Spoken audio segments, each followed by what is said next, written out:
ஆதி என்னும் பராபரையே அன்பான மனோன்மணியே ஜோதி எனும் பஞ்சகத்தாலே சொற்பெரிய கரிமுகனே தீர்தநீக்கும் கந்தவளே திருத்துகின்ற குருநாதர்களே 18 சித்தர்களே பண்பான பரமசிவமே ஓதியே ஜோதிடங்கள் உரைப்பதற்கு நாதவிந்து வடிவாக நல்ல துணை ஆவீரே.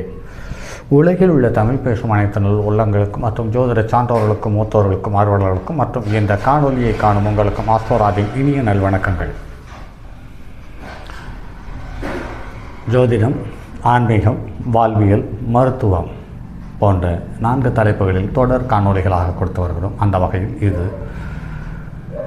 ஆன்மீகத்தில் அடுத்ததொரு காணொலி. இது தாந்திரிகம் சம்பந்தப்பட்ட ஒரு தகவல்கள். வாருங்கள் காணொலிக்குள் செல்வோம். தோல் நோய் தீர்ப்பதற்கும், பித்திருக்களுக்கு தர்ப்பணம் கொடுப்பதற்கும், ஜடாமுடி வளர்ப்பதற்கும், மிருத்யுஞ்செய் ஹோமம் செய்வதற்கும் வனவாசம் சென்றவர்கள் திரும்பவும் உலகின் மிகப்பெரிய மரம் ஆலமரம். இதனுடைய விதை மிக மிகச் சிறியது. அதனுடைய வளர்ச்சியுடைய காலம் சில வருடங்கள் தான். ஆனாலும் ஆலமரத்தின் வளர்ச்சி காலம் அதன் உயிரோட்டம் உள்ளவரை இருக்கிறது. தமிழ்நாட்டில் சென்னை அடையாறில் மிகப்பெரிய ஆலமரம் ஒன்று இருக்கிறது. ஆனால் இதுதான் உலகில் மிகப்பெரிய ஆலமரம். ஸ்ரீலங்காவில் 2 ஏக்கர் பரப்பளவில் உள்ள ஆலமரத்தின் அதிகபட்ச உயரம் சுமார் 30.5 மீட்டர். 1000 வருடங்களுக்கு மேல் இந்த மரம் உயிர் வாழ்கிறது. ஆனால் இதன் உண்மையான வயதை கணக்கிட முடியாததற்கு காரணம் இம்மரத்தின் வேர்கள் மேலே சுற்றி நீண்டு மரமாகி விடுவதால் இதன் முதல் தண்டை காண முடிவதில்லை. எனவே வயதை சரியாக கூற முடிவதில்லை. இந்தியாவிலும் இதனுடைய அருகாமை நாடுகளிலும் இந்த மரம் அதிசயமாக காணப்படுகிறது. மனிதனின் தோளில் தீக்காயங்கள் ஏற்பட்டு அதனுடைய நரம்புகள் தழும்புகள் உடலில் இருக்கும் பட்சத்தில் ஆலமரத்து இலையை அரைத்து மேலே சில நாட்கள் தடவி வந்தால் அதனுடைய தழும்பு மறைந்துவிடும். தண்டிலிருந்து வரக்கூடிய வெள்ளை பாலை எடுத்து நீண்ட காலமாக ஆறாத புண்களின் மீது தடவினால் ஆறிவிடும். தோல் கருப்பாவது அலர்ஜியினால் அல்லது சர்க்கரை வியாதியினால் ஏற்படுகிறது. அந்த கருப்பான பகுதிகளில் ஆலமரத்தின் மேலே உள்ள வேரையும் நீரையும் சேர்த்து அரைத்து பூசினால் கருப்பு நிறம் மறைந்துவிடும். தெற்கு ஆசிய பகுதிகளில் ஆதிகாலம் தொட்டு அரச மரத்தின் பால் மருந்தாக பயன்படுகிறது. குழந்தைகளினுடைய சீரவேதிக்கும் ஆலமரத்தின் வேறு மருந்தாக பயன்படுகிறது. ஆலமரத்தின் விழுதுகள் கொண்ட ஆலமரம் மகாவிஷ்ணுவிற்கு விசேஷ விழுதற்ற ஆலமரம். சிவபெருமானுக்கு விசேஷ பல என்று சொல்லும் ஆலமரத்தை குறிக்கும். ஆலமர் செல்வன் என்ற பெயர் சங்க காலத்தில் சிவபெருமானுக்கு கொடுக்கப்பட்டுள்ளது. வடம், இரத்த பழம், சிறுங்கி, நேக்ரோகம் என்று பல பெயர்கள் ஆலமரத்தின் சிறப்பால் அமைந்துள்ளது. அதன் எல்லா மரங்களையும் வேரால் சுற்றி அதன் சாரத்தை இழுத்து வேரால் சேர்ந்து விடுவதால் வடம் என்று சொல்லப்பட்டிருக்கிறது. இந்த மரங்களில் சிறந்தது ஆல் என்பதால் நேக்ரோதம் என்றும் அழைக்கப்பட்டிருக்கிறது. காசி, கயை, திரிவேணி சங்கமம் ஆகிய இடங்களில் ஆலமரத்தனடிகள் பித்ருகதி செய்தால் நற்கதி கிடைக்கும் என்பது சான்றோர்களினுடைய எண்ணம். திருவன்காடு திருத்தலத்தில் உள்ள வடவாழ மரத்தின் பிதுர்க்கடன் செய்வது சிறப்பாக நடைபெறுகிறது என்பது நடைமுறையில் இன்றும் பார்க்க முடிகிறது. மகாவிஷ்ணு பிரளய காலத்தில் ஆள் இலையின் மேல் அமர்ந்து பயணித்து ஒரு பாலகனாக தன்னை மாற்றி அமைத்து பள்ளி கொண்டார் என்றும் சொல்லப்படுகிறது.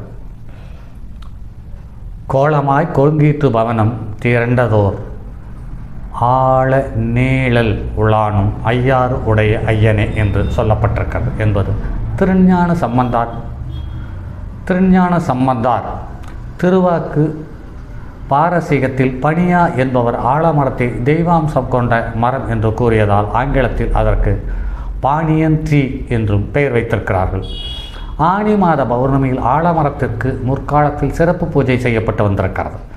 துர்தேவதைகளின் நடமாட்டத்தை தவிர்க்க ஆலமரம் வளர்ப்பது என்பது கிராம லட்சணமாக கருதப்பட்டிருக்கிறது. கர்ப்பிணி பெண்களுக்கு ஆலம்பாலை மூக்கில் பிழிந்து வாசனை காட்டியே சடங்கு செய்தால் பிறக்கும் குழந்தை நலமாக பிறக்கும் என்று ஒரு முற்காலத்திலிருந்து தொடர்ந்து ஒரு நம்பிக்கையும் இருந்து கொண்டிருக்கிறது. ஒரு மனிதனின் ஆயுள் பாவம் சரியில்லாமல் நோய்வாய்ப்பட்டிருக்கும் பட்சத்தில் மிருத்யுஞ்செய மந்திரத்தை ஆயுள் விருத்தி மந்திரம் என்று சொல்லக்கூடிய மந்திரத்தை ஹோமம் ஆலமரத்தின் வேர்களை கொண்டு செய்வார்கள். அது நல்ல பலன்களையும் நல்ல ஆயுள் விருத்தியும் கொடுத்திருக்கிறது என்று காண முடிகிறது.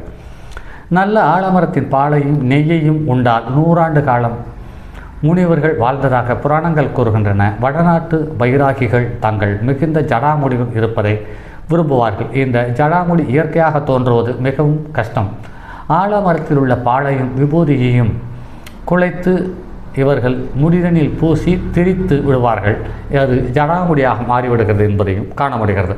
குளிர்காலத்தில் ஆலமரத்தின் நிழல் வெம்மையாக இருக்கும், கோடை காலத்தில் நிழல் குளிர்ச்சியாக இருக்கும். இப்படி பல அரிய மருத்துவ குணத்தை கொண்ட ஆலமரத்தை கண்டால் ஓ மகா விருட்சமே என்று எவர் வழிபட்டு வருகிறாரோ அவர்களுடைய வீட்டில் கஷ்டங்கள் நீங்கி சந்தோஷம் தவழ்வதை கண்டிப்பாக காண முடியும்.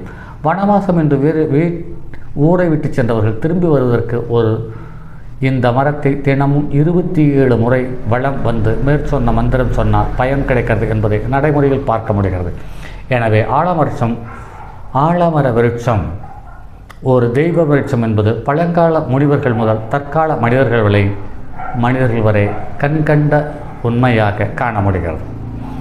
இது மட்டும் இல்லாமல் ஆலம்பழத்தினுடைய விதைகளை எடுத்து நன்றாக காய வைத்து அரைத்து பொடி செய்து தினமும் இரவு 1 கிராம் முதல் 2 கிராம் வரை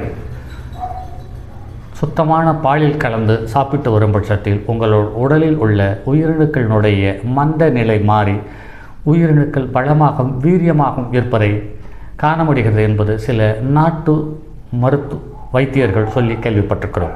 இப்படி ஒவ்வொரு தாவரங்களின் மூலமாகவும் இந்த மனிதனுக்கு ஒவ்வொரு செயல்களை தர எத்தனித்து அந்த மரத்தை பஞ்சபோதங்களும் தெய்வமும் சேர்ந்து உருவாக்கி கொடுத்து விட்டு சென்றிருக்கிறது என்பதை மறுக்க முடியாது என்பதை நடைமுறையிலும் பார்த்திருக்கிறோம்.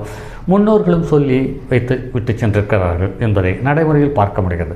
சரி நண்பர்களே, மற்றும் அடுத்தது ஒரு பதிவில் சந்திப்போம். அதுவரை உங்களிடமிருந்து விடைபெறுவது உங்கள் அன்பு நண்பன் எம் ராஜரத்தினம். தங்கமான் மழுவோடேந்தி தன்மதி தலையில் கொண்டோர் மங்கையர் பதிக்கு சொன்ன மாமொழி ஜோதிடத்தை இங்கு யாம் உரைப்பதற்கோர் ஏமை என்னும் பிழை வராமல் காக்க செங்கன் மால் மருகன் யானைச்சரன் பதம் காப்பதாமே.